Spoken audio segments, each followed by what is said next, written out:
Viral anggota Ormas bawa senjata di pinggang, ternyata korek api. Video yang memperlihatkan anggota organisasi masyarakat, Ormas, Gerakan Rakyat Indonesia Bersatu, GRIP, Jaya Sulawesi Selatan, Sulsel, diduga membawa senjata viral di berbagai platform media sosial. Video berdurasi 20 detik tersebut terekam oleh warga saat sejumlah anggota GRIP Jaya Sulsel menjemput Ketua Umum GRIP Jaya, Hercules Rosario de Marshall, di Bandara Internasional Sultan Hasanuddin Makassar pada Sabtu, 5 April 2025. Dalam video tersebut, terlihat beberapa anggota GRIP Jaya Sulsel berbaris rapi menunggu kedatangan Hercules.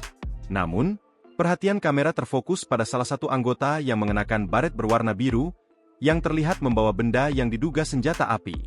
Menanggapi isu tersebut, Ketua Dewan Pengurus Daerah, DPD, GRIP Jaya Sulsel, Muh Amin, menjelaskan bahwa benda yang dianggap senjata itu sebenarnya hanyalah sebuah korek api. Itu korek, dia bawa untuk bakar rokok. Itu cuma gaya-gayaan. Dan itu juga banyak dijual di toko-toko, ucap Amin saat dikonfirmasi oleh Kompas.com, Senin, 7 April 2025. Amin juga menambahkan bahwa pihaknya telah berkoordinasi dengan instansi terkait mengenai korek api yang menyerupai senjata api tersebut. Kita sudah konfirmasi ke Polres dan POM, ungkapnya.